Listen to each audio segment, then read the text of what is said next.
yang peduli akan kesehatan ibu dan anak. Keberagaman adalah denyut nadi kehidupan. Ini adalah salah satu anugerah yang kita temukan di setiap praktik kebidanan.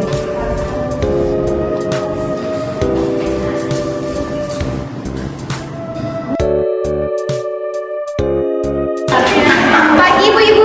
Pagi ibu-ibu.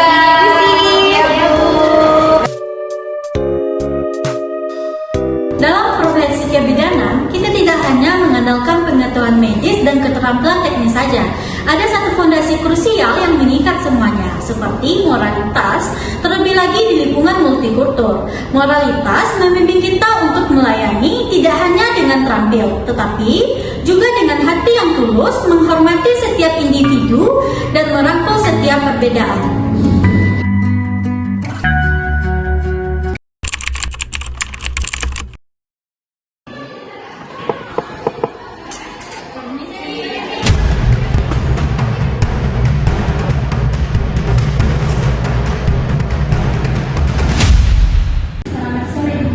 Sore Bu, dengan Ibu siapa? Dengan Ibu Prestisah Bu.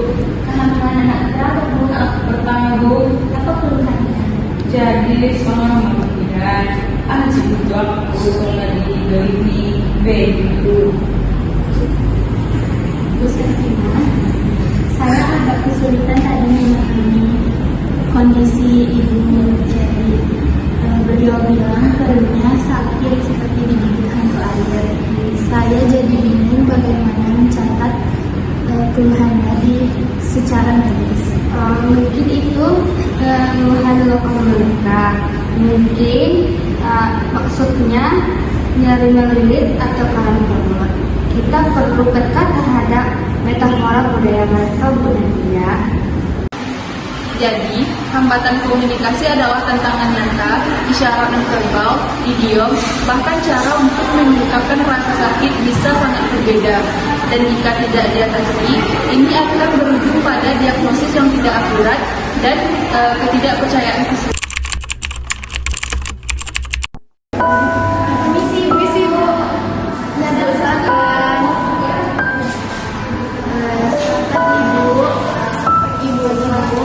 Saya ingin mengingatkan soal suplemen zat besi ya Bu.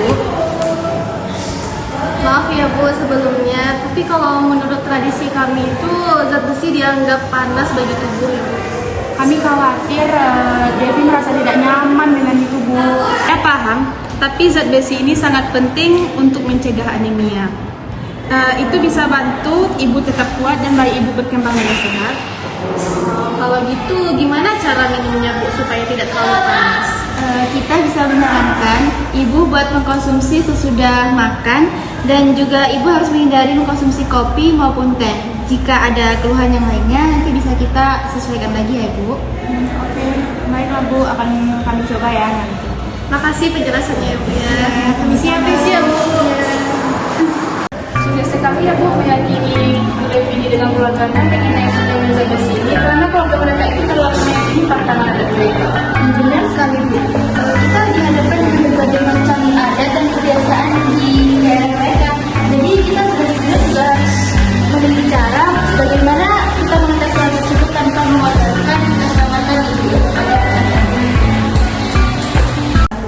Selain komunikasi, adat istiadat dan kepercayaan seputar kehamilan dan persalinan juga bisa menjadi tantangan. Beberapa praktik mungkin tidak sejalan dengan prinsip medis yang menuntut kita untuk bersikap bijaksana dan menemukan titik temu.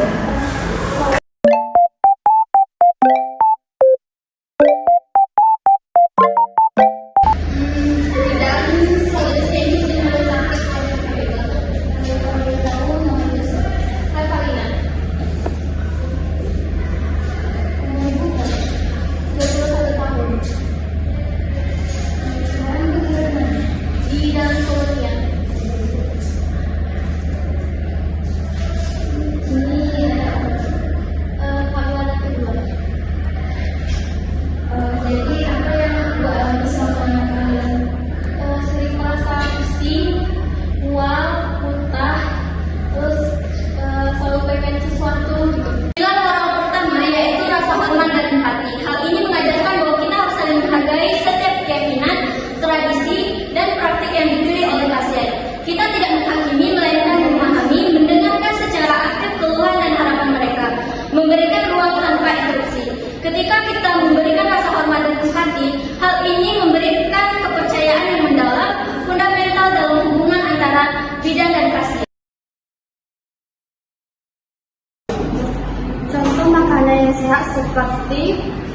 Lauk, rendang jika dikombinasi dengan sayur, Bu. Bawa mau mangan burung singkong hanggu. Sangat bagus karena singkong kaya akan zat besi, bisa bermanfaat bagi ibu hamil. Tapi kami suku yang balado, Bu. Apa itu, Bu Bidan? Boleh, tapi asal jangan berlebihan ya Bu. Karena setiap budaya memiliki makanan khasnya masing-masing dan kita sesuaikan sesuai dengan gizi dan baik. Pilar kedua adalah sensitivitas budaya dan kemampuan untuk beradaptasi. Kita harus proaktif pelajari norma-norma budaya yang relevan di sekitar kita. Misalnya, bagaimana keluarga berperan dalam pengambilan keputusan dan bagaimana pandangan mereka tentang ASI eksklusif.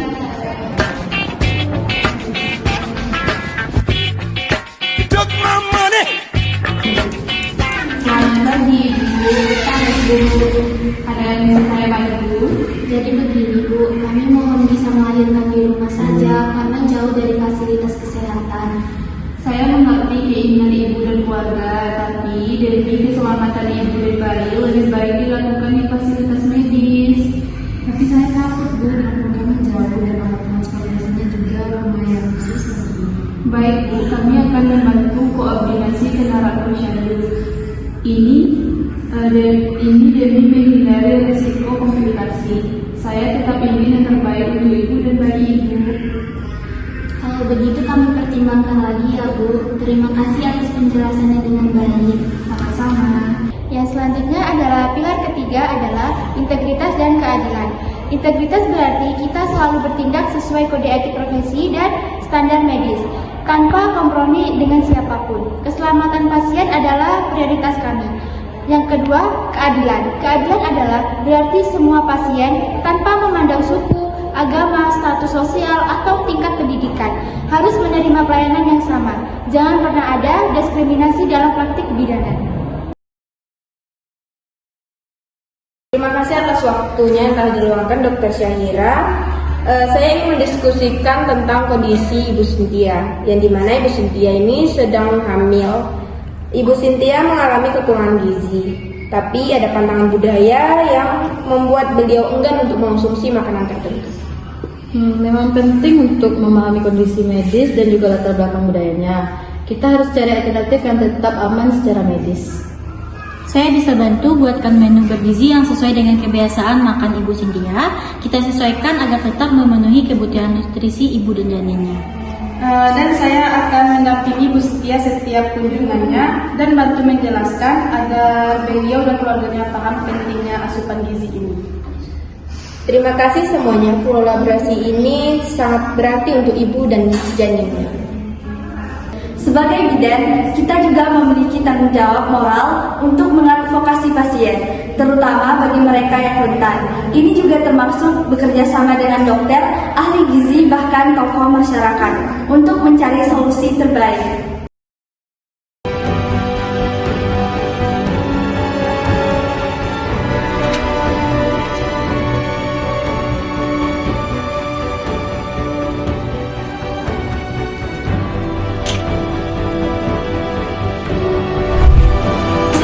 Yang mau edukasi silakan masuk.